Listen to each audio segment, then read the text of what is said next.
स्वागत है। मैं हूं मुनीश श्रीवास्तव। आज हम बात करेंगे एक ऐसी शख्सियत, एक ऐसी हस्ती से जो हैं तो इस्लाम से, लेकिन सनातन परंपरा को पूरे जीवन मानते रहे हैं। वो कॉमर्शियल पायलट रहे हैं। सर, आपका बहुत बहुत स्वागत है एक्सपोज टाइम्स में। सर, मेरा अगला सवाल तालिबान से जुड़ा हुआ है। बताइए। तालिबान को लेके जो इस्लाम का एक कहते हैं तस्वीर जो सामने आई है, वो उसको आप कैसे देखते हैं? ऐसा है, असुर होता था ना पहले जी। तालिबान में असुर में कोई फर्क नहीं है। झुरझुरी आती है शरीर को देख करके जब औरतों के ऊपर भरी बाजार के अंदर तलवार चला रहे होते हैं, उनको कोड़ों से मार रहे होते हैं। इस्लाम में कहीं नहीं है ये। इस्लामों के जैसे होता नहीं कि धर्म युद्ध हुए बहुत, कहीं देवताओं असुर के हुए नहीं हुए, बिल्कुल समुद्र मंथन भी किया गया। ये उसी का पार्ट है। ये असुर हैं। ये बद से बदतर हैं। तालिबान इंतहा खत्म कर दी है इन लोगों ने। किलर हैं, क्रिमिनल माइंडेड हैं ये लोग। काहे का तालिबान? आप औरतों के साथ कैसी बदसलूकी करते हो, बच्चों के साथ क्या बदसलूकी करते हो। इंसान की कोई कीमत नहीं। आप उठा के सीधे गर्दन उसी काटते हो, गिरा करके जानवर की तरह उसकी गर्दन काटते हो। ये इंसान हो ही नहीं सकते ना जी। ये इंसान हो ही नहीं सकते। और इनको जो ये सरकार बनी है, ये तो बहुत बड़ा पॉलिटिकल गेम हुआ है कि अमेरिका सपोर्ट कर रहा, नहीं कर रहा, अचानक हथियार छोड़ के चला गया, क्यों चला गया, पाकिस्तान का क्या रोल है, चाइना सपोर्ट कर रहा है, ईरान के साथ सपोर्ट कर रहा है। तो इसके पीछे बहुत बड़ा खेल है जी। तालिबान। लेकिन तालिबान खतरा हमारे लिए सबसे ज़्यादा है, क्योंकि कुछ हमने वर्ग देखे हैं भारत के अंदर जो मुस्लिम वर्ग है, जो तालिबान के आने से बड़ा खुश हुआ है। जी बिल्कुल बिल्कुल। वो नजवे के लखनऊ के जो प्रिंसिपल साहब हैं, तो उन्होंने भी कह दिया था बहुत अच्छे हैं इन्होंने, तालिबान ने जंग जीती। क्या जंग जीती? लड़ाई कहाँ लड़ी? रेगुलर आर्मी कहाँ है? वो तो इतना था, वो छोड़ के चले गए। बना इतने हथियार, इतने ट्रेन अमेरिकन जिनको सोल्जर को क्या अफगानिस्तान का ऐसे कैसे हथियार रखे जाएंगे? जरूर कुछ अंतर्राष्ट्रीय स्तर के ऊपर एक सांठगांठ हुई है या सौदा हुआ है। लेकिन तालिबान एक नासूर है, एक जहर है। और हमारे हिंदुस्तानियों के लिए भारत उसको जितना दूर रखा जाए उतना अच्छा है। सर, जो तालिबान और पाकिस्तान का गठजोड़ है, वो भारत के लिए कितना खतरनाक है और पाकिस्तान के लिए खुद कितना खतरनाक है? पाकिस्तान जाए चूल्हे भाड़ में जी। पैदा करने वाले अपने क्या मशरूमिंग, उनके तो सेमिनरी चलती हैं, जो टेररिस्ट बनाती हैं। किस मुंह से बात करते हैं? पाकिस्तान के लाहौर का इलाका हो चाहे पेशावर का इलाका, तो वहाँ तो टेररिस्ट ऑर्गेनाइजेशन चलती है, वहाँ तो स्कूल मदरसे चलते हैं टेररिस्ट के नाम पे। कसाब तो वहीं से आया था जी। तो उन पे क्या फर्क पड़ता है? उनको क्या नुकसान होना? वो तो एक ही थैली के चट्टे बट्टे, नुकसान तो हमको होगा राहत बढ़। लेकिन हमारे क्या से जवाब दिया जाएगा बेफिटिंग? हमारी वार्निंग दी गई है तालिबान को जी। भारत सरकार ने भी डायरेक्टली कह दिया ये वो नहीं चलेगा हमारे साथ। भाई अमेरिका ने भी बढ़ावा उसको दिया। गौर करिए, अमेरिका चाहता, अभी कर्नल सिंह साहब कह रहे थे, कार्पेट बॉम्बिंग करके बराबर कर देता। उनके ड्रोन काफी थे इनके लिए। इनके पास तो कुछ भी नहीं है। फटे चितड़े कपड़े पहनकर AK-47 लेकर के भागते फिर रहे हैं, चप्पलें पहन कर, सैंडलें पहन कर। ऐसा सोल्जर होता है? उन कमांडो ट्रेन सोल्जर सामने टिक सकता है? जी। आपने हवाले किया, चले गए। आप चाहता तो बराबर कर देता है लोग, इनकी वो क्या थी। लेकिन वहाँ पे अंतर्राष्ट्रीय स्तर की पॉलिटिक्स हो रही, इस पर मैं क्या बयान दूँ? मेरी रेंज के बाहर है बातें। हम तो भारत की बात करते हैं, भारत की बात करिए। बल्कि ये जो आए हैं हमारे गिलगित बल्तिस्तान के लोग, वो भी बेचारे थोड़ा सा वो सहमे हुए हैं, क्योंकि उनकी भी नहीं बनती, क्योंकि वहाँ शिया 97%, तालिबानियों से बनती नहीं। तालिबानी बहुत कट्टरपंथी है। उनसे तो नॉर्मल मुसलमान भी डरता है, सूफी मुसलमान भी डरता है। वो इनके खिलाफ, कबर अबर के खिलाफ है जी। कहते ये आधे हिंदू होते हैं, पूजन पाठन करते हैं। हमने 370 हटाया, भारत सरकार ने एक कड़ा निर्णय लेते हुए। लेकिन आज जनता ये जानना चाहती है कि 370 के बाद अक्साई चीन और POK का नंबर कब आएगा?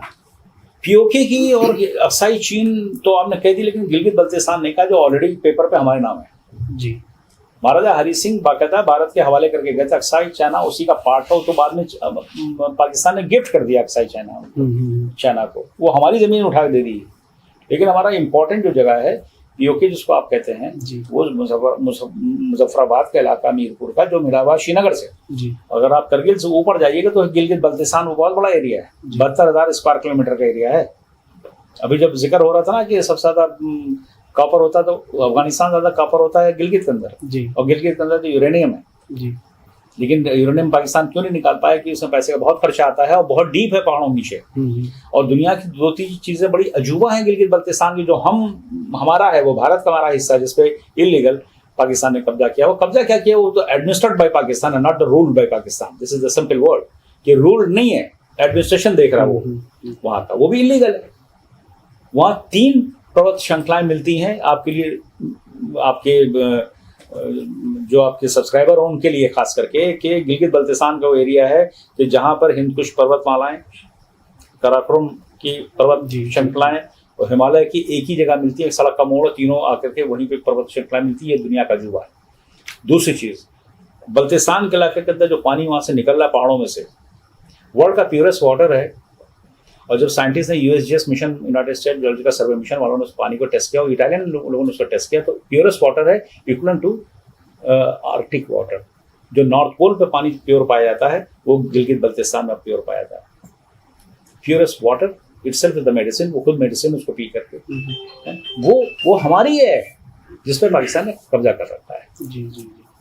अक्साई चाइना की बात कर रहे हैं, अक्साई चाइना तो पाकिस्तान ने गिफ्ट दिया जब हम पहले गिलगित बल्तिस्तान लेंगे, तो हम क्लेम कर रहे हैं अक्साई चाइना को जी। अक्साई चाइना में हमारा भी हिस्सा बहुत है, जो 62 के वार में चला गया था, 200 स्क्वायर किलोमीटर का एरिया है जी। उस पर भारत सरकार क्लेम कर ही रही है और मजबूती से करी। जब से ये सरकार आई तो क्लेम करने लगी। पहले गिलगित बल्तिस्तान को कोई जानता नहीं, पिछले 70 सालों में किसी ने नाम भी नहीं लिया, ये सिर्फ कश्मीर की बात करते थे पीओके की, वो भी दावतों खाने के लिए लोग बैठ करके खाली मीटिंग करते थे। ये तो कहिए 56 इंच वाले आ गए थे, हिम्मत पड़ गई। और हमारे ऐसे बल्तिस्तानी, मैं तो ओरिजिनली बल्तिस्तानी हूँ, ननियाल मेरी लखनऊ, मेरी मदर लखनऊ की है जी जी। और मेरा सारे खानदान के लोग स्कर्दू में रहते हैं, मेरे सारे ताया के बच्चे वहाँ रहते हैं, हमारे भतीजे वहाँ रहते हैं, छोटा चाचा हमारे नैनीताल रहते हैं। हमारी इंडिया में 25,000 की आबादी है। अभी आप पूछिएगा कि सनातन से क्या लेना देना, शंकर जी का मंदिर आज भी है, बचा के रखा है स्कर्दू के लोगों ने, छुपा के रखा हुआ पहाड़ों में जी। स्कर्दू बल्तिस्तान के अंदर है, जो पाकिस्तान के अंदर जी जी जी। वहाँ पे एक गुरुद्वारा भी है छोटा सा, और वही हिस्सा नीलम वैली के पास का है जहाँ पे शारदा पीठ भी है, वो भी एक मुस्लिम फैमिली इसको देख रेख कर रही है। सर, अगर हम एक नेशनल सिक्योरिटी की बात करें, भारत पाकिस्तान का एक प्रतिद्वंदी रहा है जब से बंटवारा हुआ है। भारत में आज की डेट में सबसे बड़ा थ्रेट क्या है सर? किसे आप मानते हैं, अंदरूनी, बाहरी या ग्लोबल लेवल पे? हमारे यहाँ अंदरूनी खतरा बहुत है जी। हम लोग बाहर तो निपट लेते हैं, फौजें हमारी मजबूत हैं, सोल्जर हमारे तैयार हैं, मिलिट्री, एयरफोर्स, इंडियन नेवी, हर तरह से हम सक्षम हैं। और इस क्षेत्र की आप कह लीजिए तो हम ताकतवर हैं, शक्ति है, ऐसा नहीं कि हम कोई हल्के हैं। और भी आपने गलवान में देखा को अचानक पीछे हटना पड़ा, वो हमारी शक्ति प्रदर्शन कर लीजिए। जो हमारा शूरवीर वहाँ खड़े थे उनको फेस नहीं कर पाए, और जो हमारे फ्रंटियर फोर्स है, इनको एक नंबर नहीं मुझे याद है, जिस पहाड़ी से जब उनको पीछे इनको हटना पड़ा, उनकी गर्दनें तक के तोड़ दी, मलयुद्ध हुआ था जी जी चाइनीज के साथ। तो हमको डर है अंदरूनी। बहुत सारी ऑर्गेनाइजेशन है, बहुत से स्लीपिंग सेल बने हुए हैं, बहुत से रोज आप देखिए, अखबार पढ़िए, आप टीवी देखिएगा तो टेररिस्ट पकड़े जा रहे हैं, स्लीपिंग सेल, इनको बाहर से फंड आता है। कुछ ऐसी ऑर्गेनाइजेशन है जो उनको कहीं ना कहीं से बैक करती रहती हैं। अब जितना भी टेररिस्ट पकड़े जाते हैं, चाहे पाकिस्तान के अंदर टेररिस्ट हो, चाहे वो भी देखिए हक्कानी ग्रुप के अंदर कई लोग हैं, जो मौलाना मसूद अजहर कह लीजिए, जितने भी कह लीजिए, वो कहीं ना कहीं देवबंद से जुड़े हैं। वो आपके जी जी जी, जो सहारनपुर का देवबंद है, वहीं से जुड़े हैं। तो गवर्नमेंट को तो इसको देखना चाहिए, चेक लगाना चाहिए।